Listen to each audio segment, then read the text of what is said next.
Hey there, this is Healthy Living 8080 and I am going to do part 2 of kombucha. There are a few things that I left out of yesterday's video that I wanted to go ahead and cover with you and show you the first part of the fermenting process. So right here I have 2 batches of tea that I just brewed. So basically what I do is I fill these up. Now, one of the things I wanted to tell you is that you want to use like a bottled water, purified water, because even though, I'm not going to show you my sink because I got dishes in there, even though you may have I have a filter on my faucet, it doesn't guarantee to take out all the fluoride, all the chlorine, different things like that. So I stick with distilled or spring water.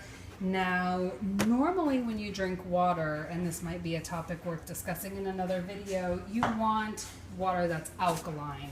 Our bodies thrive in an alkaline environment, and most water is acidic. I actually have little testing strips that I can't find at the moment. I was going to show them to you, but so like apple cider vinegar and then also kombucha is a little bit different. Also lemon juice is naturally acidic, but it is good for our bodies. It's a different, I don't know, different kind of acidity or what have you.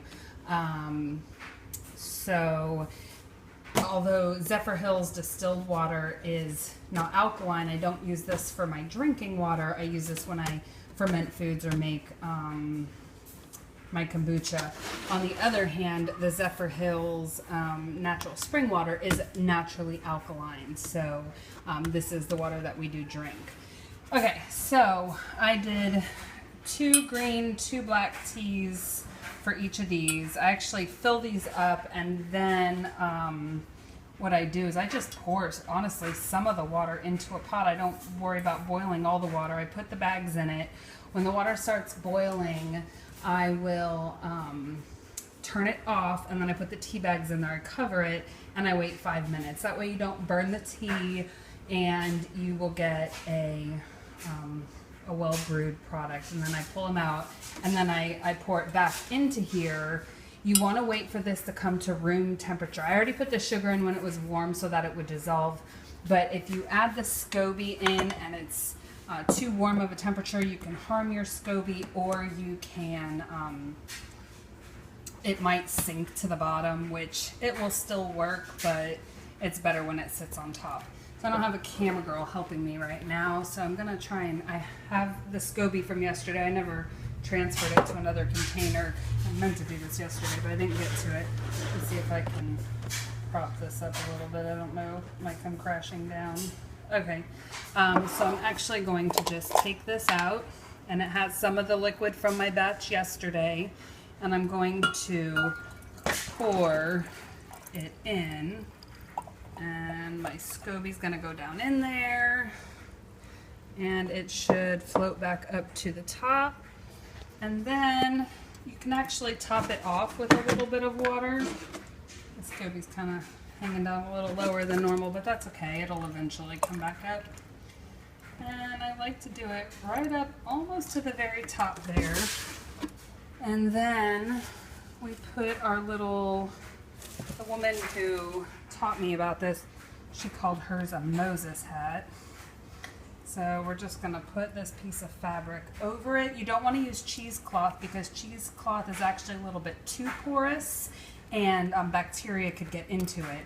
And then you want to store this out of direct sunlight.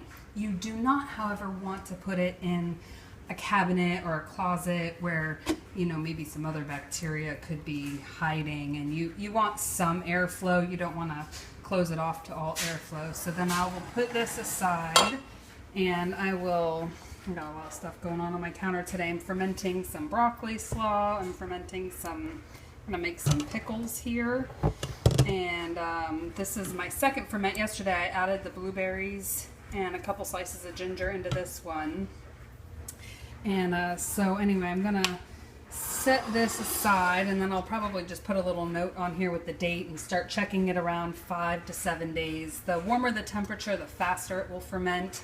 the cooler the temperature, it will go a little slower. Again, you can just taste it every couple of days and see if it's to your liking. And I'm going to do the same thing here with another one of these and do that. So fermenting is so good. I'm actually even doing some kefir right now. I'm doing my first coconut kefir. I don't know how that will taste. But then I actually use raw milk that I find at a farm, and I make milk. It kind of turns into like a yogurty substance, all probiotic, very, very healthy. I have some other veggies I'm fermenting, even some eggs, some boiled eggs. Fermenting is just so good and so healthy. It's so easy. Literally, you mix some salt and water and put your thing in, and you just wait about a week. Depends. The eggs maybe 2 to 3 days. Veggies about a week. And you just open the top to let some of the gases out every day. And that's it.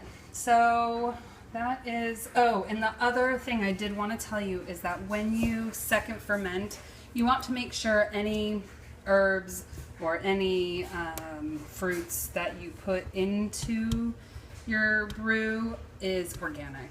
And you know, you just want everything going into your body. I mean, this is a healthful tonic. You don't want to put any pesticides or anything into it that might not be super healthy. So I think that covers everything that I missed yesterday and gives you kind of the other part of the process. So I hope that you all are enjoying your kombucha. Again, go try some at the store if you haven't tried it before. I actually have a health food store by me that has it on tap, and you can bring your container in and refill it. Again, it's a lot more expensive than just making it on your own, but at least that way you can kind of see if you like it and go from there. So bye guys, take care, be blessed, be well.